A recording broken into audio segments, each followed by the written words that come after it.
few years ago, I read a long picture book called Lost in Translation by Ella Francis Sanders. I remember it was given to me as a gift, since I was well known as the writing nerd of my group and we always traded cheap Christmas presents. I found it mildly amusing at the time and finished it pretty quickly. If you haven't read it, which I suspect many haven't, it's roughly 100 pages of a little over 50 words that don't have direct English translations. The book lists the terms, shows a cute picture that relates to them, and then tries its best to define them with the English language, often needing over a full sentence to adequately do so. However, despite all these words, many of which I of course started using commonly in my group to tease them, I found the most striking part of the book to be on the third page, the introduction. It starts off with a phrase I found rather chilling, and still do in a way I can't quite explain. How do you introduce the untranslatable? It's a good question, and one I'm certainly not equipped to answer, so I'd instead like to try and dissect why specifically that phrase always unnerved me. After thinking about it for a while, and coming back to it after a few years, I think I realized what it was. It's the fragility. It's the fact that, for all the dominance many of these languages had, and some still have, they are dying. And they are dying in a way that can't be stopped. From some combination of conquest, evolution, and just the slow, unstoppable crawl of time, these cultural experiences and the symbols, words, used to express them, are fading. And for people outside of those cultures, those like me that will never have the background to be able to fully grasp those words, we will be left utterly ignorant to the beauty that may have been washed away, wordlessly, soundlessly, and without our ability to stop it. I think that oftentimes, especially when concerning things that are especially large or pervasive, there is a false sense of permanence and unimportance assigned to them. There is no better example of this concept than language. For English speakers, we are lucky enough to speak a language that has survived the march of time and only grown more commonly used as the years pass on. For many, however, this is not the case. According to Ethnologue, in the entirety of the United States, there have been 246 native languages. Of those languages, 49 of them are already extinct, leaving only 197, and alarmingly, of those 197, 193 of them are endangered. In other words, roughly 98% of all Native American languages have either been lost or are at risk of being so. Before I delve further, I want to ensure any listeners know that when a language is lost, there is more disappearing than you may think. As I mentioned earlier, there exist words that can't be directly translated into English. There are ideas that have no clean crossover because they are born and cemented in a culture that dies along with a language. Whether it be perceptions of the world, common practices, customs, cultural ideas, or any number of other things, those all go down with the larger sinking ship of the language itself, dragged into the murky depths of obscurity where it eventually all rots away. That is why linguists are so terrified of languages disappearing, and it's why the larger public should be as well. When a language dies, it's not just the words we lose, it's a piece of our humanity. To quote David Crystal, "The death of a language, the word has the same kind of reluctant resonance as when we talk about the death of a person. And indeed, that's how it should be, for that's how it is. A language dies only when the last person who speaks it dies."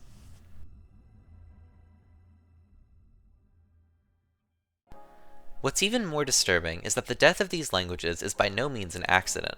These are not mistakes, they are murders. And the butcher is the same one that took the knife to the native people themselves, the white colonist. Because how could they not? After all, the very definition of colonization is the ongoing process of control by which a central system of power dominates the surrounding land and its components. If you want to control people, you erase their sense of self and identity. If you want to erase their identity, you destroy their culture. And if you want to destroy their culture, you kill their language. To accomplish this, America introduced boarding schools to reservations, designed to civilize native children and teach them English, conveniently overriding whatever native language they already spoke, walling off their original culture for them, in some cases irreversibly. At these schools, native children were forced to learn English, forbidden from speaking their native language, and their names were changed to be more Euro-American. Does that sound like the work of people who didn't know what they were doing, or a concentrated effort by people who knew the power of languages and were deliberately trying to destroy Native Americans, not only in a physical sense, but on a fundamental level as well? Their goal was to assimilate them, or, to use the definition, to make their language and culture resemble their own Euro-American one. They weren't just killing Native Americans, they were erasing them. To quote an infamous general, Pratt, "A great general has said that the only good Indian is a dead one. In a sense, I agree with the sentiment, but only in this, that all the Indian there is in a race should be dead. Kill the Indian in him, and save the man." And the impacts of this brutal treatment are still felt. People that have lived through this are, in fact, still alive. These wounds cut deep and they are fresh. Only a few weeks ago, I watched, for the first time, a documentary titled Our Spirits Don't Speak English. Aside from describing the bone-chilling treatment of Native Americans in boarding schools, there is one line that truly broke me. Because what we do when we talk to our spirits, they don't understand English. They look at you, you'll be talking in English. What are you saying? Tanseituhen. Tansemagehtuhen. Nobody's saying that in Cree. Like, now you didn't know what I just said?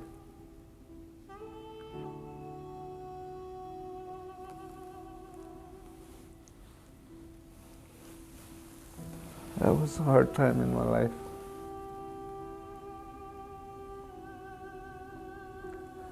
I'll always remember it. The roots, the faith, the culture, the very essence of the people themselves has been ripped away from these Native Americans and locked away behind the barrier of language.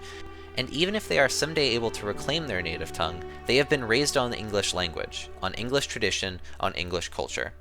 And as we know, some words can't be translated. But in the face of this prolonged and painful erasure, there are still movements of resistance, efforts by Native Americans to reclaim and keep alive what has been nearly lost. This effort is called decolonization, or the practice of removing/reversing the presence of colonization in order to regenerate indigenous knowledge, epistemologies, culture, and ways of life. One of these efforts, one that strongly focuses on language restoration, is the Kumeyaay Community College. It is a public community college in California established in 2004 by the Sycuan Band of the Kumeyaay Nation. It was built to support Kumeyaay cultural identity, sovereignty, and self-determination while educating both native and non-native students. Specifically of importance in this context, KCC places a special focus on the Kumeyaay language, and that's coming directly from the Kumeyaay Community College's website. As a brief note, the Kumeyaay people are one of many Native American groups that have lived in America since far before colonizers first came. They were the original native inhabitants of San Diego County, and their history dates back more than 10,000 years. They are well known for their ability to live with the land and their mastery of water, and all the opportunities that their techniques with water control opened up. However, like sadly most native tribes, they were forced off their land by colonists beginning with the Spanish invasion of 1769. The Kumeyaay were forced off their ancestral lands. Nearly all of the Kumeyaay lands were taken into private ownership or made U.S. government holdings. That comes from the Viejas Band of Kumeyaay Indians. In their encounters with the Spanish, this also meant that the Kumeyaay Indians faced harsh treatment in missions that, like boarding schools, were also designed to eradicate native language and culture and replace it with easily controllable Spanish alternatives. Thus, the Kumeyaay Community College is one of the more modern methods that Kumeyaay Indians are using to help reclaim the culture that was attempted to be forced out of them by Spanish and later the American government. It is born out of the need to preserve the soul of the people and the spirituality and culture that defines them. According to their own stated goals, Kumeyaay Community College is dedicated to creating a program of superior education and academic training through Native people's worldview with an emphasis on the Kumeyaay perspective. And the college is already taking monumental steps, partnering with other colleges like San Diego State and Cuyamaca College to provide education even to non-native students. With this education coming from Native Americans who've grown up in the culture, natives that have lost their cultural connection, and even students that never had it in the first place can begin to learn about and proliferate the Kumeyaay culture and language, perhaps saving it from the endangered language list and anchoring it in the relative safety of modern memory. This may be just one example, but it's part of a larger, modern effort to begin undoing not just the obvious signs of colonization, but the underlying biases and perceptions left in its destructive wake. I've talked to a lot of people, family, friends, etc., just in passing since starting the summer course I've made this project for, and in all of those conversations, I've been shocked to see the lack of care and importance people place in Native American history and culture. I confess further that, to a certain extent, even I fell victim to this unknowing dangerous perception. Because whether we like to acknowledge it or not, we are still humans. We are innately fallible, weak to the power of cultural perception and strong narrative, even when those narratives are destructive. This is a point echoed in Chimamanda Adichie's now famous TED Talk, The Danger of a Single Story. In her TED Talk, Adichie brings up various anecdotes of times a single pervasive story has shrouded the truth of someone or multiple someone's existence behind an incorrect and often negatively skewed identity. It highlights a glaring weakness in how humans think, our tendency towards confirmation bias, and our desire to often put ourselves above others and assume the worst in them. I think that, unknowingly of course, the large bulk of Americans, and unfortunately most white European-descended ones, have fallen victim to this single story that the colonizers of America have tried to make real since the very first boats came to this country. The story they tell is corrupted by firsting and lasting, hidden truths, and often just outright lies. It is a story of discovery and destiny that masks atrocity and genocide on a level that I don't think enough people know about or appreciate. I don't mean to diminish the importance of this event, but take the Holocaust as a gruesome example. If you ask most people what the most brutal genocide in history is, many will answer with the Holocaust. It's true, it was a terrible event that killed over 6 million Jewish people purely for selfish, ignorant, and racist reasons, and it was undeniably disgusting. However, what many may not know is that, to quote the University College London, over the 100 years after European arrival, the indigenous population of the Americas dropped from 60 million to only 6 million due to waves of epidemics, warfare, and famine. In other words, the death toll of the genocide committed on Native Americans by American colonists is nearly 1 order of magnitude larger than the genocide of the Holocaust, and yet it still doesn't occupy the same public consciousness in the same way. Granted, there is a difference in timescales, 100 years compared only to a few, and there were multiple parties involved in Native American genocide, but I still believe my point stands. It's about the scale, and about the modern perception. It's scary to think about, but in a lot of ways, this kind of shows how the murderers, in this case, won. The people are not only dead, but their voices are silenced in modern culture. That is why the death of these languages truly sticks out to me, and why I thought it was so important to highlight a language conservation effort for this project. Because, to once again quote David Crystal, a language dies only when the last person who speaks it dies. These languages are dying as the final act of a genocide that is centuries old and still unfolding. Decolonization efforts, these attempts to resurrect and keep alive native languages and cultures, are not merely nods to the past, they are desperate struggles for survival, and yet they continue to be thwarted today by one simple, devastating force: a lack of care. The war never stopped, the war is not over. And while museums and festivals may bandage the wounds, museums remember objects, languages remember lives. The only way to staunch the rotting sickness still threatening to destroy Native American communities is to fight the battle on the front lines, the lines of language, the foundations of culture. Because if nothing is done, these languages will die, and in the end, when a culture is stripped of its words, its roots, and its stories, we're left asking the same chilling question: how do you introduce the untranslatable? Except this time, there will be nothing left to translate at all. Knowing that I come from these great people, I feel like I have to do big things, you know? It was my first language. I didn't know any other language. So whenever I talk, it came out. Cree would come out, and whenever I talk, I get hit. We should be proud of who we are. We should be proud of our heritage. But when you have a generation before you that first of all, doesn't know their heritage, so how can they hand it down? They don't know their family, so how can you be proud of something they don't even know about?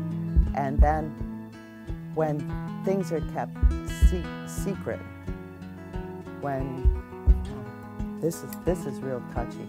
I think they thought they were doing something noble.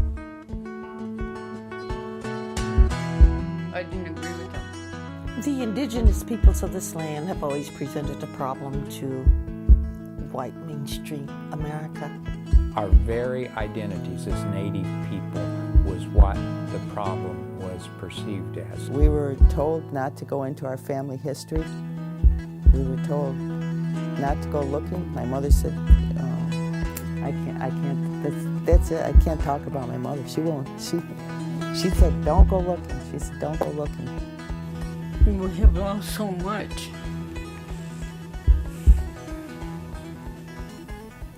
when we talk to our spirits, they don't understand English.